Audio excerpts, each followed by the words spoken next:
Okay, so good morning. Today's lecture will focus on synthetic biology. Have you all heard the word synthetic biology before earlier? What does it mean to you? Synthetic? Well, like, it's not made up. It's not made up. It's made up, it's synthetic, it's created by using artificial methods. Yeah. But why is synthetic biology so relevant in today's world, today's scenario? Because we are creating something that not using the natural resources, not dependent too much on the natural resources. Something to that effect, yeah. Yeah. So what happened is that early on there was no concept of synthetic biology. When we needed to construct, as you see during the recombinant protein expression class, we focused on PCR or cDNA synthesis, and we retrieve the gene, we insert it into a plasmid, and then we express the gene. Now there's a limitation for this. You cannot exceed a certain number of genes in a plasmid. So we need to have a new method to synthesize genes. So basically construct genes from scratch. So one of the breakthroughs came when they developed method for oligonucleotide synthesis. Your primer, which you use in your lab, is actually a synthetic DNA molecule. But the bigger breakthrough came when J. Craig Venter, you have heard of J. Craig Venter? JCVI, they have a J. Craig Venter Institute. So he invented the world's first synthetic bacterium. So what he did is he took an existing bacterium, deleted the genome, created a synthetic genome and inserted back into the bacterium. So this was the first attempt to create a synthetic organism. But now synthetic biology has expanded into other fields. One of the key areas is in bioengineering is codon optimization. If you want an E. coli to produce protein at very high concentrations, you can actually use synthetic biology to modify the protein. Okay, you modify the gene sequence and you get a modified protein which will be expressed in E. coli. The other application for this is, for instance, in something known as morpholinos. Have you heard of morpholinos? Morpholinos are synthetic RNA molecules which you can inject into living systems and regulate other RNA. So suppose you have cancer, for instance, and then certain RNA molecules in the cell are associated with cancer. You want to silence these molecules. So what do? You can inject RNA, but if you inject RNA into the cell, the RNA will be degraded by the cellular machinery. So what you do is you create something known as a morpholino. Morpholino is an RNA with a synthetic backbone. So when you inject this morpholino into a cell, the cell RNAs cannot recognize it. It's a foreign molecule, it's synthetic. So it cannot degrade it. So it remains in the cell and it does its job, where it elicits its function. It will bind to the other RNA molecule and it can switch off cancer. Okay? So synthetic biology has advanced. In fact, on BBC just last week, there was a news of the first patient who has been injected with CRISPR. You know, he is used, if you have diseases, you can knock out the disease from your genome, even in your state. In your adult state, you can knock off. So what they did, they injected the CRISPR gene to knock off a specific element in his genome, and they can regulate his phenotype based on his genotype. So these things are happening now. So synthetic biology is becoming more and more relevant in today's world. So what are we going to learn about today? So in synthetic biology, we have something known as the parts registry. The parts registry is a website. You can go online and you can just Google iGEM. So iGEM is, and then from iGEM you can link to parts registry. What the parts registry is a synthetic repository. Okay. So generally when you want to buy stuff, you go online and you can purchase it on your website. You just go online, you pay. So the synthetic biology components are stored in a parts registry. You can go online, you can select your component and you can buy it. Okay. It will come to you standard on the plasmid.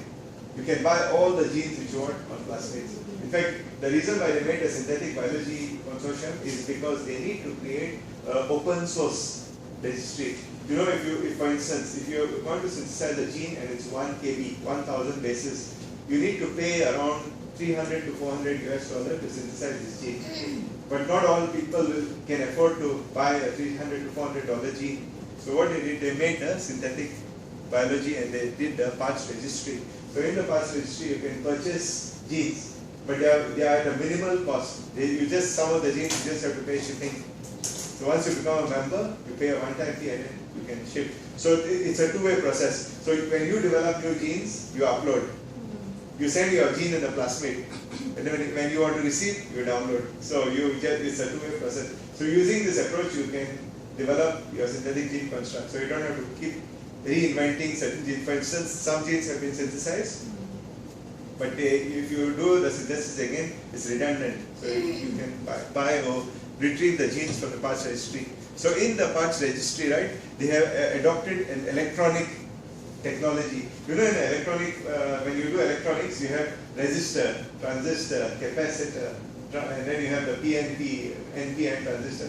So similarly, in the parts registry, you have different names for parts. So they are called components and devices. For instance, in your remember I told you about gene, promoter binding site, ribosome binding site, gene coding sequence, and then termination sequence. So these are all, they are designated as components in the registry. So you can look through the registry and you can find, for instance, promoters, other one, reporters, terminators. They are all in the registry. So you can mix and match.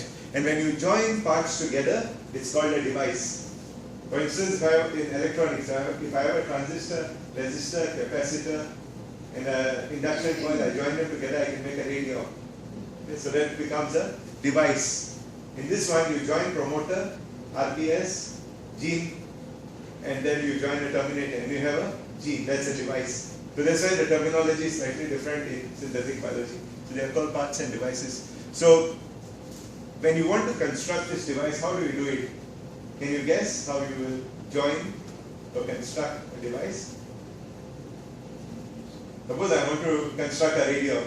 I buy a breadboard, a circuit board, and then I buy the different parts, and then I join it using a soldering iron. How do you do it in this case? How do you join genes? Ligase, precisely. You can use ligase to join genes. However, in some cases, the genes may be multiple components. You cannot use ligase. Ligase is very ideal for joining two genes which have overlapping fragments, or overlapping end. In this case, you need to use assembly TCR. So that's one of the key techniques which you will be studying in today's lecture. It's called Gibson assembly. I have uploaded a YouTube for you all, which is specifically dedicated to Gibson assembly. It's a very short procedure, but it's a revolutionary procedure because you can assemble large genomes using Gibson assembly.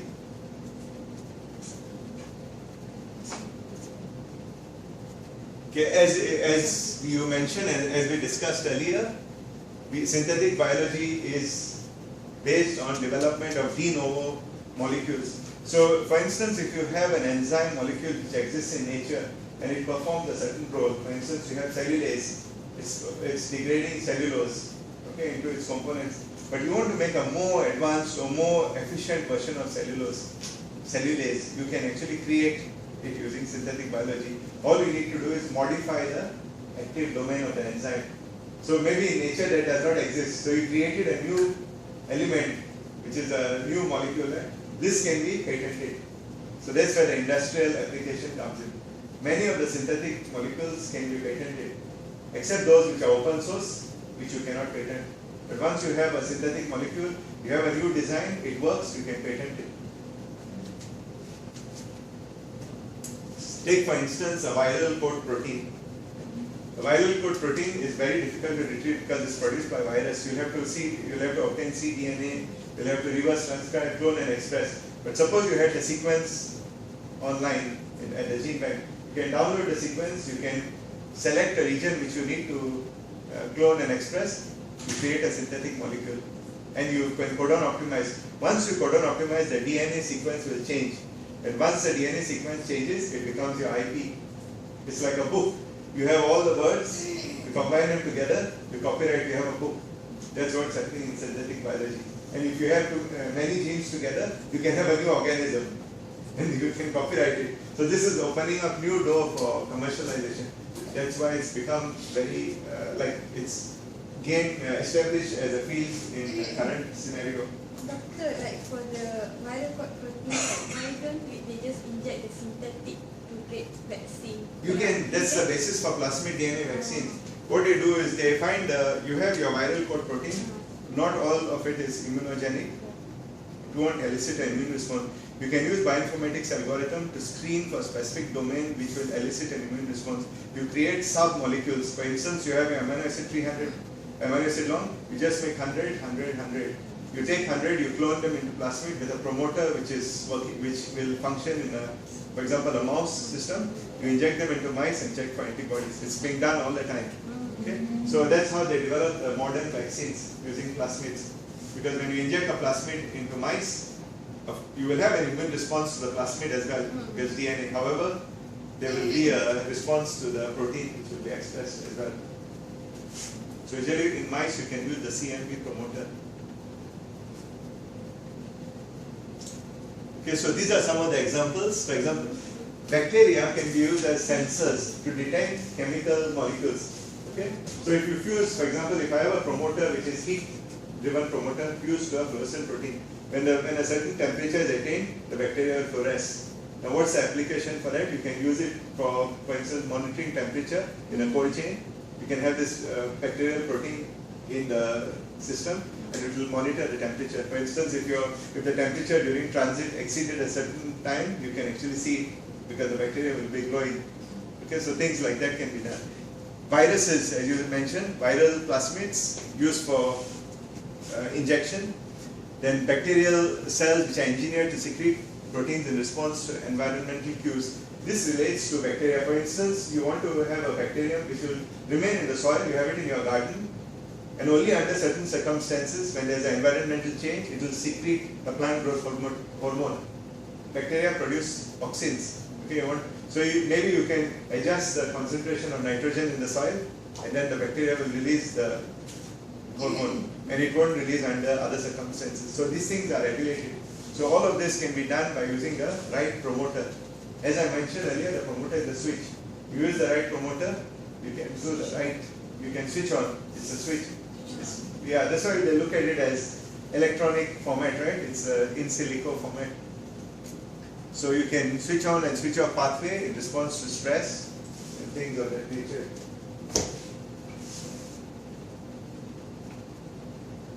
Yeah, so as I mentioned, you have paths, devices, and functions. So when you have paths, promoters, ribosome binding sites, gene coding sequences are all designated as parts. The term is parts. Devices are when you combine things together. So a reporter will be, for instance, fluorescent protein conjugated to a heat shock protein, and then you have a promoter which will be driven by heat. For example, if the temperature increases, the fluorescent protein will express. If the temperature decreases, it will express things of that kind. That's a device. But devices can be more complex. For instance, a device can be DNA, a plasmid DNA, which you can insert into your system, into a human system. It will only target cells which have a cancer. That's why it becomes more complex. For instance, there may be cancer cells may be secreting certain factors. Okay. You can have promoters which are turned on by these factors. So you inject your whole system with plasmid, carrying the killer protein for the cancer cell, and when it passes through your body, it finds the cancer-causing cells. It basically expresses only when it's in contact with cancer cells and not in contact with other cells, purely based on the signal molecule. The signal molecule from the cancer cell will bind to which region of the DNA? The promoter binding site. And then it will switch on or elicit a response. You can do those things, and they are being done now in experimental stage. Okay, so this is the basic structure of the gene. As you can see, this you should remember or retain it. So you have the blue, which is your promoter, and then you have your green start and stop codon, and you have your synthetic gene coding sequence. Okay. Now, when coming back down to the parts registry, when you buy parts from the registry, they are always shipped on plasmids. Can you tell me why they are shipped on plasmids and not as PCR products? It's easily degraded. Yes, correct. So if you have a PCR product, it's more likely to degrade. And then when you receive the PCR product, you need to clone it onto a plasmid in order to amplify it. Because PCR is prone to error. So even if you use proofreading, you may get error when you do a PCR. So they are shipped on plasmids, and you can receive the plasmid on a 96 well plate. You can receive 96 plasmids, you transfer them into E. coli, you can clone, express, purify, and will recover your plasmid. Now, in order to standardize, they made a standard restriction site on the plasmid. Okay. So when you receive your plasmid, it will have these standard restriction sites. When you send the plasmid, you construct your own, you need to incorporate the same restriction sites. Can you tell me why?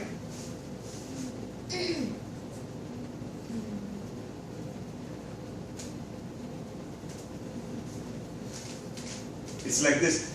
You have traveled, when you travel to different countries, have you seen your plug point? Yeah. Okay, when you come to Malaysia, it's one. You go to Japan, another. You go to Indonesia, another. And then you go to Europe.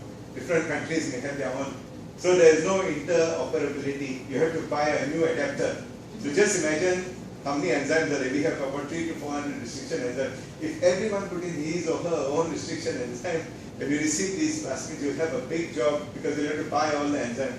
In order to ensure interoperability and compatibility, they have provided you with restriction sites which are standard. You have ECOR1, NOT1, XPA1, SPE1, NOT1, and PST1, which are all standard enzymes which are available in most labs. So the reason why they give you multiple enzymes is if your gene has a restriction site internally, you need to eliminate that and use the one which is compatible. For instance, the green is the gene. If it had an XPA1 site which will cut in the center of the gene, I will not use XPA1, I will use the alternative. So when you receive your plasmid, you want to make a new synthetic device. All you do is you grow your plasmid, you culture it, and then you purify, extract, and then you join. So you can join it all together and fuse. So that makes it simple. So this is what you will find when you visit the parts registry. They have a standard set of restriction enzymes. Okay, so when you want to construct a promoter, do I need to buy a part from parts registry? A promoter is a short piece of DNA, a short sequence, maybe 20, 30, 40 bases. So it's a promoter binding site. So if you want to construct promoter, all you do is synthesize two primers, put them in a PCR tube, you fuse them together by annealing and denaturation.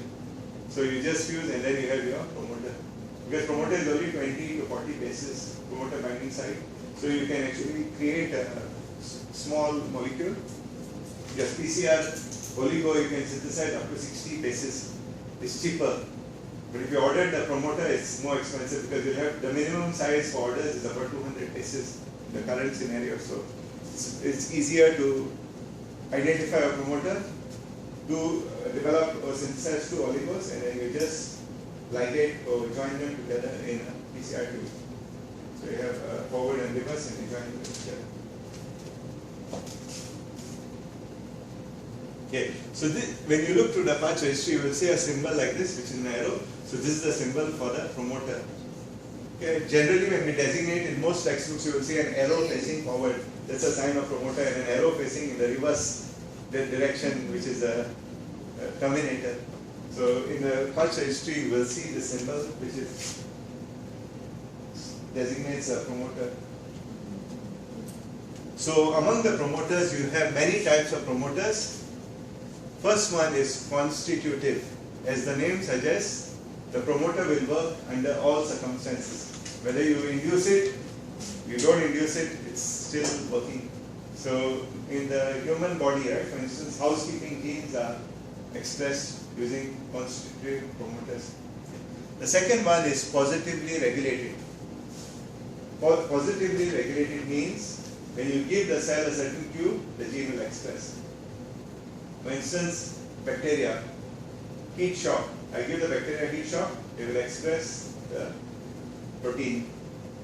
If I don't give heat shock, they will not express. If I give cold shock, they will not express either. It's only under the positive regulation.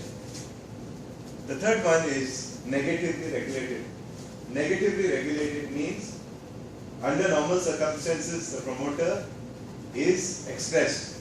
The gene is expressed all the time. The promoter is linked to the protein will be expressed. However, when you give a certain cue, it will be switched off. So negatively regulated is the example of a promoter which will turn off the gene rather than turn on. The first one is turn on and the second one is turn off. Like feedback loop. Like It's a feedback loop. So the first one will be positively regulated. A good example is IPTG. When you have E. coli growing in your cell culture, you add IPTG, they will immediately express the protein after a certain lag time. The negatively regulated promoters, the gene is being expressed in the organism, but however when you give the signal or you add a certain chemical, it will switch off the gene. So that's why it's called negative regulation. It will switch off. And the multi-regulated are regulated by multiple factors. So these are very good to develop biological circuits because you can have a promoter which will be switched on by temperature as well as by chemical. So only when you, for example, you are growing E. coli at 37, I lower the temperature to 15. Okay, so that will switch on the gene. However, I need another chemical, so I add glucose. So glucose and 15 degrees both together will switch on the gene. If the temperature drops and there is no glucose, there will be no gene. So that's multi-regulated. You need to have two of them working together. So that's a multi-regulated promoter. Is it clear? Multi-regulated can switch on, can switch off. No, multi-regulated means you need to have two people to agree. It's like this. Both of, suppose you want to go next door using your car. Okay? And then you need to have two people to agree to sit in the car to go. That's the rule. Okay? So you need to have two. So in this case, you need to have two of those factors in order to switch on or switch off the promoter. So multi-regulated promoters are regulated by two chemicals. So maybe two different environments. One may be temperature, other one may be a chemical. For instance, you add glucose, reduce the temperature to 15, the gene will be expressed. If you reduce the temperature to 15 but no glucose, no expression. So if you do one of them, one, it's the reason why you see this is because these are more like electronic circuits. In electronic circuitry, you have AND, logic. You have AND, so A and B, then you will have C. So if A not B, then there will be no C. Or B not A, no C. Okay, so that's the way it works. Multi-regulation. So this is very important because in nature, in living system, most of the promoters are multi-regulated. You need to have multiplicity of factors which to regulate most genes to induce expression.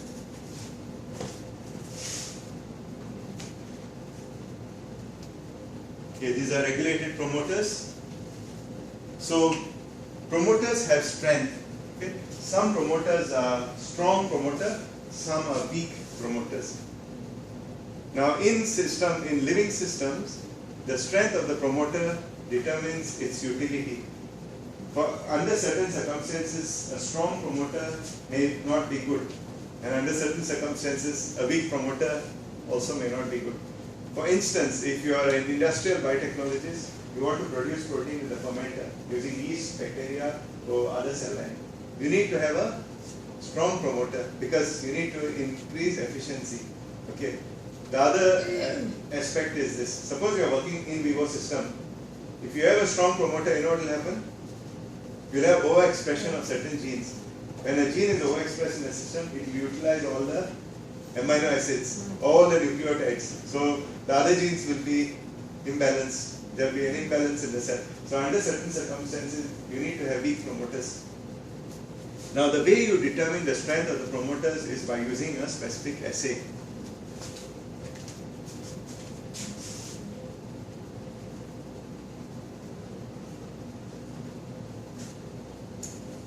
So this is an example of how the assay is used. When you want to use a promoter, you need to have a signal associated with it. Usually when you express gene in bacteria, it's very hard to see the signals unless you run a gel. Because when you see a gel, you can quantitatively estimate the amount of protein. However, there is an alternative way. What you need to do is you take your promoter binding site, you fuse it to a fluorescent protein, a green fluorescent protein or the chromoprotein. You put it in bacteria and then you induce. Suppose the promoter is strongly induced, the fluorescence will be more intense. So you can estimate the fluorescence using a simple illuminator or a spectrophotometer. You can use a spectrophotometer, measure the chromoprotein, measure the fluorescence, and then you can get an idea of whether the promoter is a strong promoter or a weak promoter. So all you need to do is fuse a gene, which is a fluorescent protein or a chromoprotein, to a promoter binding site. When you have this together, you can determine the strength of the promoter. So researchers use this approach to determine the strength of promoters, which you isolate. For instance, when you do genome sequencing projects, you will identify many promoters in different systems, in yeast, in E. coli, in humans. But you want to know whether they are strong or they are weak, because you have derived them from nature. The way you do this is by fusing them to proteins. The protein which is visually perceptible, you can see the protein. So when you induce expression, the fluorescence increases or decreases. We have some examples of this in our lab. We have fluorescent proteins which will express in response to certain cues, like temperature. So this is an example of a fluorescent protein. The fluorescent protein, as you can see, is this from our lab, so it's growing on a plate. So when you want to visualize the fluorescent protein, you expose it to blue light, and it will emit the fluorescence, which is green. This is another example of fluorescent protein. So you can see the plate on the left side is basically not expressing. There are bacteria there. Whereas on the right side, you see the fluorescent protein being expressed in response to certain cue. So you can take the plates, for instance, fluorescent proteins, right, will express, the one which we developed in our lab will express in the cold. They are designed to express in the cold. They will not express at 87 degrees, they will only express in the cold. Because we switch the promoter, which is upstream of the gene. So the promoter binding site is different, so they will only express in the cold, not in the heat. So if you are learning for next semester, I will show you how this is done in the next molecular biology techniques too.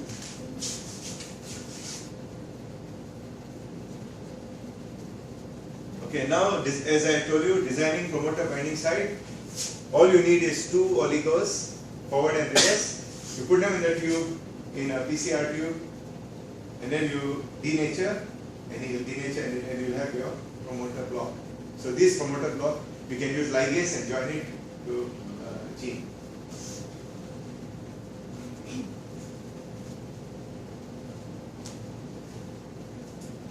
Okay, this is how we design. I'll give you an example. So we have 2 complementary sequences. You synthesize them, you anneal them, and you will have your promoter binding site. Ribosome binding site similar. So you need to have a ribosome binding site after a promoter binding site. What will be the result if I fuse a promoter binding site to a gene of interest without a ribosome binding site? Protein will be expressed. Protein will not be expressed. What will I get? The end product? The gene. We'll get a RNA. Yeah. So if I have a promoter binding site, so the RNA polymerase will bind, and then I'll have a RNA molecule, no protein. I need a ribosome binding site. So as you can see, this is the conserved ribosome binding site. It's AGG, and it's located 6 bases upstream of the start codon. Now this is bacterial. In eukaryotes, it will be different, and it's variable. So eukaryotic promoter binding sites may be located far upstream of a gene of interest. So we have to determine this by using bioinformatic approaches. This is the general rule for bacteria. So these are some of the different versions which were obtained using bioinformatics search. So this promoter binding site is actually called you have that promoter binding site, and then you have your Shane-Dalgarno sequence. That's where your RBS will actually bind.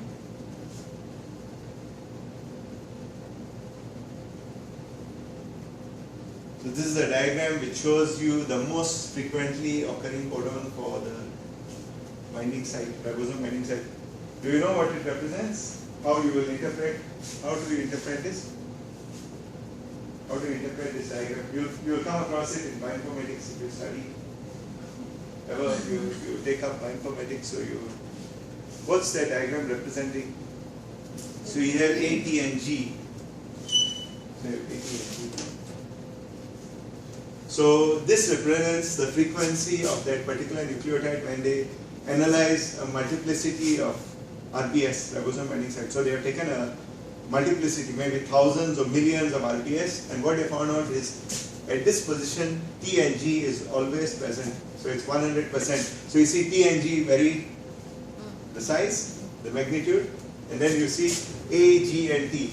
Usually in this case majority is A, minority is G and T in that order. So T is the least represented. So if you look through bacterial promoter binding, RBS, you will see a promoter binding site and you will see an RPS, you will find the frequency of that particular code.